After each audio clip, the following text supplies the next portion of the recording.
Eh bien, bonjour à tous et à toutes. Donc, c'est Jean-Pierre de Cyberlibris. J'espère que vous allez bien. Je suis content de vous retrouver pour cette nouvelle séance de présentation des nouveautés pour ScholarVox Université. C'est la deuxième partie des webinaires depuis le début de l'année, oui. La semaine dernière, il y avait eu la séance consacrée à l'économie-gestion. Donc, celle-ci, c'est celle qui va être consacrée aux thématiques liées au SHS.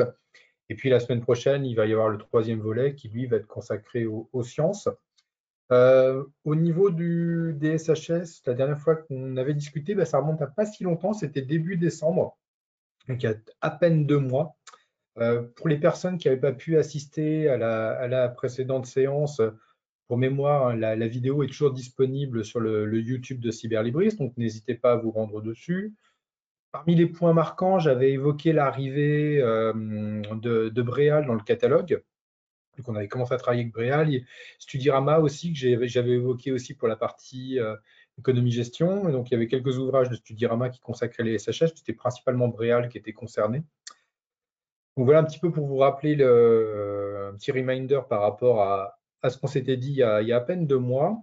Je peux aussi vous annoncer la date pour le prochain rendez-vous, alors qui aura lieu en avril, le vendredi 11 avril, toujours à 11 heures.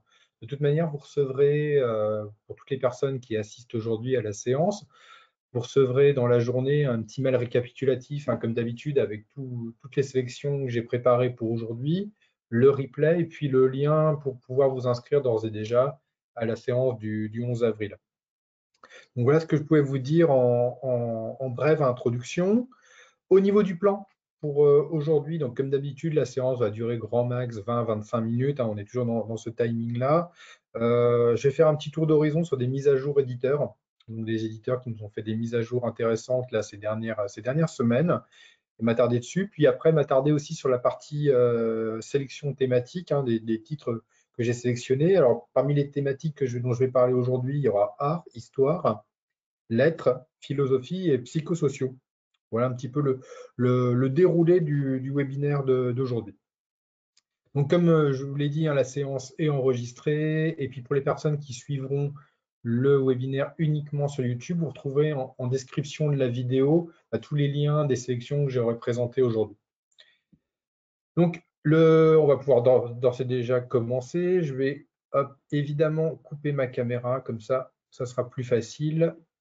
Voilà, et commencer par les éditeurs. Alors, premier éditeur, il y a pas mal d'écrans pour ce premier éditeur parce qu'il nous a fait pas mal de mises à jour là, ces dernières semaines. C'est les éditions Hermann. Alors, Hermann, c'est au total une soixantaine de titres qui nous ont été proposés en fin d'année, qu'on a commencé à mettre en ligne là, en tout début. Des ouvrages qui sont pour la plupart, hein, publiés entre les plus anciens que j'ai, je regarde, c'est 2017, ouais, c'est ça, 2017 et 2024. On commence à rentrer des ouvrages de 2025, hein, qui vont arriver en ligne à courant février, mais là, évidemment, je m'attarde sur ceux que j'ai sous la main. Et là, pour la partie art, il s'agit de 19 titres, donc eux publiés pour leur situation entre 2020 et 2024, principalement des titres plus récents, on va retrouver, hein, dans cette sélection. Et parmi ces titres, il y a un ouvrage de photographie qui peut être intéressant, qui s'appelle Photographier le Grand Paris, qui est pas mal. Il y a musique, histoire et musicologie également, que j'ai retenu. Et puis cinéma ou réalité entre perception et mémoire. Puis, évidemment, il y a la liste de tous les ouvrages qui ont été ajoutés ces dernières semaines. La fin des avant-gardes, par exemple, les écoles d'art qui changent le monde, Le Corbusier, fasciste. Donc, il y a tous ces ouvrages-là qui sont disponibles et vous recevrez évidemment le lien pour la partie art de chez Hermann. Alors, j'ai pas mal de choses de chez Hermann à vous montrer, hein. Il y a aussi l'histoire. Alors là, il s'agit de 9 titres en histoire, des titres publiés entre 2017 et 2024.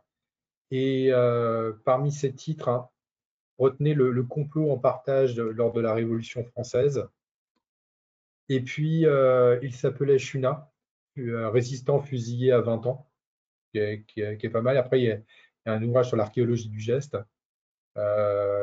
Autrement, j'avais retenu un manuel d'archéologie industrielle aussi, qui peut être intéressant. Donc ça, c'est la petite sélection de livres en histoire de chez Hermann qui nous a été envoyée par l'éditeur. On continue toujours avec eux, avec Hermann, c'est pour les lettres là. Alors là, c'est une dizaine de titres publiés eux entre 2018 et 2024. Il y a tout d'abord la fiction du grand complot, qui est super intéressant. Donc il y a 2 ouvrages sur les complots hein, qui ont été sélectionnés, un en histoire puis l'un en littérature. Et puis il y a un ouvrage sur, il est là, c'est Bernanos à l'œuvre, une étude sur la littérature de Bernanos également. Donc il y a les autres titres hein, évidemment que vous pouvez retrouver dans le lien que je vous enverrai. Donc pas mal de petites choses avec Hermann ces dernières semaines, comme je vous l'ai dit. On continue toujours avec Hermann, la philo. Alors 9 titres en philosophie, des ouvrages publiés entre 2018 et puis 2024. Il y a tout d'abord, il est où? Il est là, c'est de Victor Béguin, c'est Fonder la philosophie. Et puis un autre ouvrage qui me semblait intéressant, c'est L'humain qui vient également. Et des ouvrages qui sont à la frontière des genres, hein, vous voyez, critique de la bioéconomie également. Un ouvrage sur Bergson aussi également est disponible. Ça, c'était pour la partie philo. Et pour finir avec Hermann, ça va me permettre de faire la transition un peu avec la psychosociaux et d'autres éditeurs. Une sélection également de titres de chez Hermann en psychosociaux. Il y en a 14. Un ouvrage de sociologie sur la culture au Québec. Un autre qui peut être intéressant sur toujours de sociologie, le cœur et le droit, le handicap dans la société japonaise. Un ouvrage sur Edgar Morin. Et puis, il y en avait un autre qui me semblait intéressant, il faut que je le retrouve. Il est là. Les essentiels des TCC, donc des troubles cognitivo-comportementaux. Et évidemment, il y a toute la liste hein, des ouvrages. Il y a un ouvrage d'anthropologie qui est là, qui peut être intéressant. Donc, tout ça, c'est la partie psychosociaux de chez Hermann. Les ouvrages publiés entre 2021 et 2024, hein, si je ne l'avais pas évoqué. Toujours sur les mises à jour, et on va rester sur la psychosociaux, c'est Henrik B. Alors, Henrik B, je vous en avais parlé il y a quelques mois, quasi un peu plus d'un an maintenant, quand on a intégré l'éditeur pour la partie psychosociaux dans le catalogue. Je l'ai réévoqué la semaine dernière en économie, parce qu'on venait d'intégrer des ouvrages pour la première fois en économie-gestion de Henrik B. Mais là, l'éditeur nous a fait une belle mise à jour avec une trentaine de titres, hein, publiés entre, je ne dis pas de bêtises, 2016 et 2024. Il y en a 32 au total. Il y a déontologie pour les psys, par exemple, qui peut être intéressant. Il y avait autrement, alors j'ai trouvé ça assez rigolo, la psychanalyse est-elle une secte?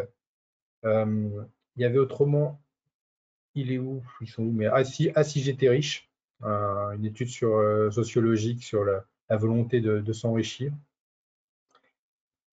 Et puis il y en avait un autre, oui, qui était là. C'est le sexe, le genre et l'esprit, études psychanalytiques et au-delà. Voilà. Donc il y a toute cette sélection, il y en a pas mal, hein. Il y en a plus d'une trentaine de titres de Henrik B. Alors il y a des choses un peu plus grand public aussi, des choses plus pointues évidemment dans cette sélection. Donc n'hésitez pas à aller la consulter, il y a des choses super intéressantes hein, évidemment. Donc des ouvrages, comme je vous l'ai dit, hein, publiés entre 2016 et 2024. On espère avoir davantage d'ouvrages de Henrik B qui arriveront dans un futur proche. Et toujours sur la partie psychosociaux, je vous ai dit qu'il y en a l'air pas mal. Alors là, c'est Armand Collin. Armand Collin, on a travaillé avec eux sur des titres de fonds principalement, donc des ouvrages publiés entre 2015 et 2019 pour lesquels on n'avait pas accès. On retrouve les principales collections, hein, je dirais, de sociologie de chez Armand Collin dans cette sélection. Il y a 23 titres au total. On retrouve la collection Cursus, on retrouve la collection U, la collection 128. Donc, par exemple, dans les titres, on a la sociologie de la famille, hein, c'est la 9e édition, sociologie de la consommation chez Cursus, la sociologie de Pierre Bourdieu également. Chez 128, elle est la sociologie de l'action publique. Et j'en ai d'autres, des 128 un petit peu plus anciens. Voilà, sociologie de la culture et des pratiques culturelles, sociologie du travail. Donc, vous avez cette sélection, hein, évidemment, qui est en ligne. Je vous avais fait un petit état des lieux d'ailleurs au mois de décembre, au tout début décembre, sur une sélection de Armand Collin de fonds également qui avait été ajoutée en histoire, pour le coup. Là, ça concerne principalement de la sociologie, des titres qu'on n'avait pas pour le moment. Donc, je voulais faire un petit focus dessus parce que c'est une belle sélection avec des manuels super intéressants, évidemment, que vous allez retrouver dans ce petit listing.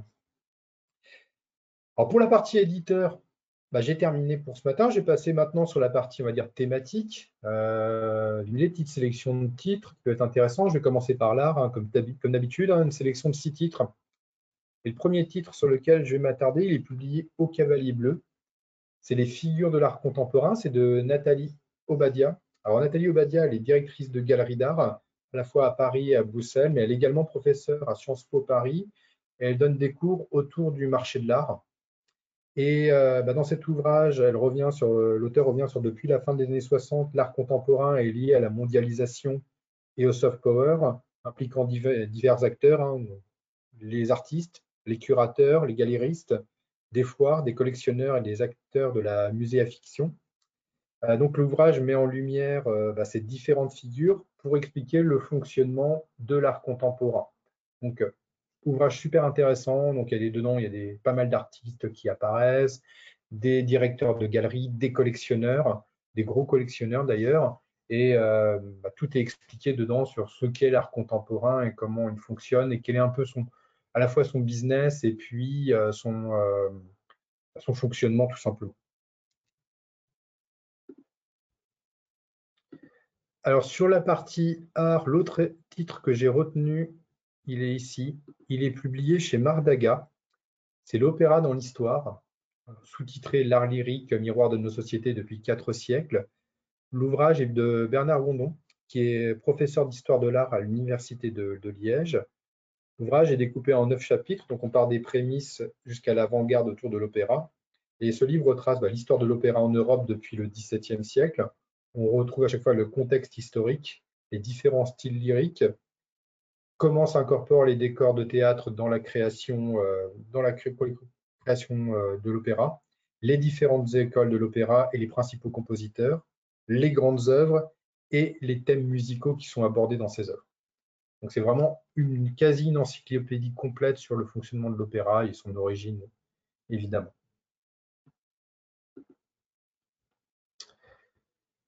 Alors sur la partie art, hein, retenez les figures de l'art contemporain chez Cavalier, au Cavalier Bleu, pardon. Et puis l'opéra dans l'histoire chez Mardaga. Il y a les autres ouvrages, hein, que j'ai retenus qui peuvent être intéressants également pour aujourd'hui. Il y a un peu de tout, il y a du cinéma, il y a de la musique, il y a de l'architecture, autrement. Histoire, donc petite sélection aussi en histoire. Donc les ouvrages sont ici. Et le premier titre sur lequel je voulais m'attarder, il est publié chez Armand Collin, c'est Le monde musulman, des origines au XIe siècle, de Philippe Sénac, qui est professeur d'histoire médiévale à Paris-Sorbonne. Il est spécialiste sur l'Occident musulman également, au Moyen-Âge. Donc c'est une étude retraçant l'histoire du monde musulman des origines au XIe siècle, période marquée par la naissance et l'expansion de l'islam, qui transforme le monde en profondeur. L'ouvrage est enrichi de photos, de plans, de textes qui éclairent sur le Moyen-Âge musulman. L'ouvrage est découpé en une dizaine de chapitres. On trouve pas mal d'annexes aussi pour expliquer comment s'est développée cette religion, principalement en Europe, mais pas que, au Moyen-Âge. Donc voilà un petit peu le topo sur ce titre. Autre ouvrage que j'ai retenu, il est là, c'est L'Antiquité selon Guillaume Budet, à l'école d'un humaniste érudit. Alors, il y a 2 auteurs qui ont travaillé sur cet ouvrage. Il y a tout d'abord Romain Ménini, qui est maître de conférence à l'université Gustave Eiffel, et puis Alberto Sanguiluigi, qui est historien et directeur de recherche au CNRS. Et les 2 auteurs reviennent sur Guillaume Budet. Guillaume Budet, une figure majeure de la Renaissance. Il a posé les bases des humanités en France et a influencé la réflexion nationale sur la culture. Et à partir des leçons de Budet sur la compréhension des civilisations anciennes, comment la France a évolué dès la Renaissance. Donc c'est un ouvrage qui va être au carrefour des genres, donc évidemment de l'histoire, mais pas que, aussi des lettres et de la philosophie. Donc c'est vraiment un très bon bouquin pour comprendre un peu l'univers de Guillaume Budet et l'influence qu'il a eue sur toute la Renaissance française.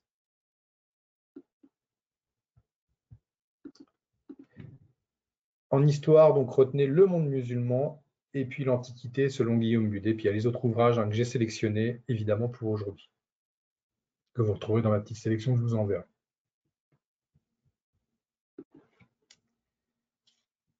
Lettres maintenant, même chose, hein, j'ai sélectionné 6 titres. Et on va commencer par un livre publié aux Belles Lettres, Repenser la traduction littéraire et ses critiques. Alors l'ouvrage est de Israël Fortunato, qui était un traducteur littéraire, ancien professeur à l'université Sorbonne Nouvelle. Et donc ce livre explore la théorie interprétative de la traduction et la pertinence de cette approche où forme et sens sont indissociables.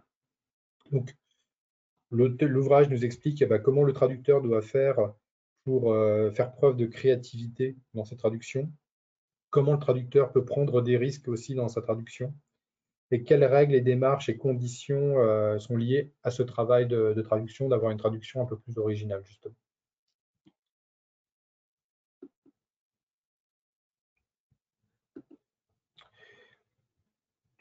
Autre titre que j'ai retenu, c'est Les incontournables de la littérature latine, de Florence Garrambois-Vasquez, qui est maîtresse de conférences en langue et littérature latine à l'Université de Saint-Étienne.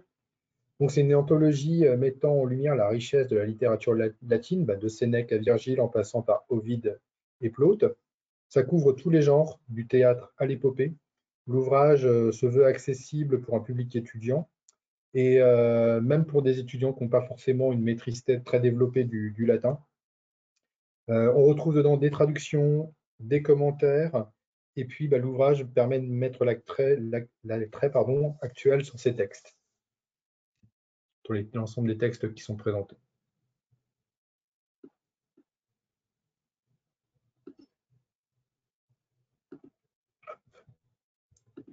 Donc sur la partie lettres, retenez, repensez la traduction littéraire, et puis les incontournables de la littérature latine, et puis il y a les autres ouvrages évidemment que j'ai sélectionnés, que vous pouvez retrouver dans la sélection.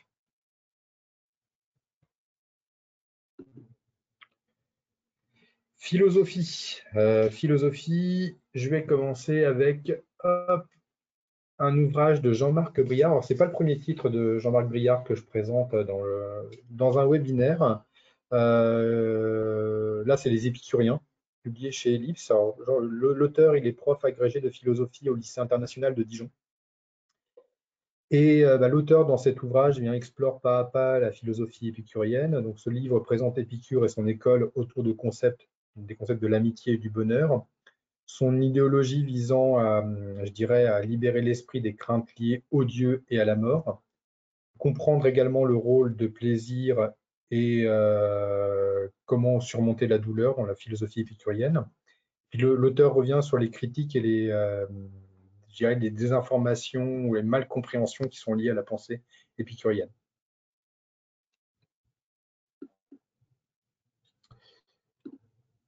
Alors, autre titre, ce coup-ci toujours publié chez Ellipse en philo, là c'est un ouvrage sur Schopenhauer qui est de Laurence Weimer, qui est professeur de philosophie au lycée Mathias Adam de Pétange au Luxembourg.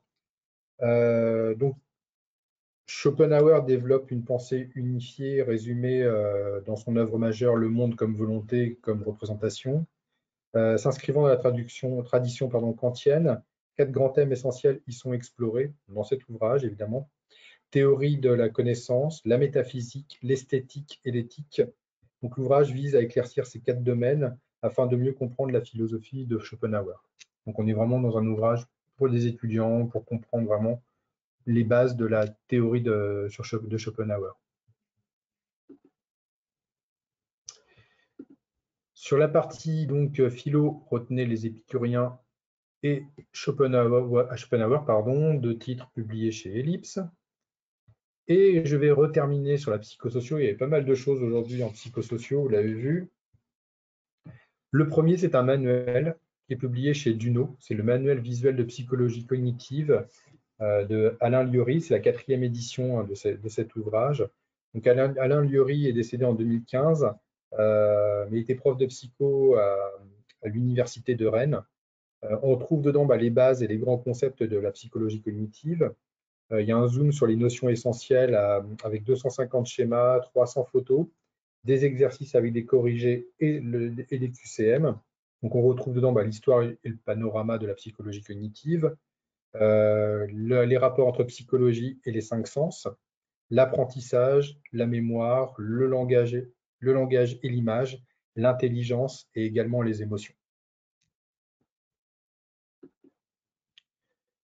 Autre titre que j'ai retenu pour terminer, hop, Gaming, sociologie du jeu vidéo.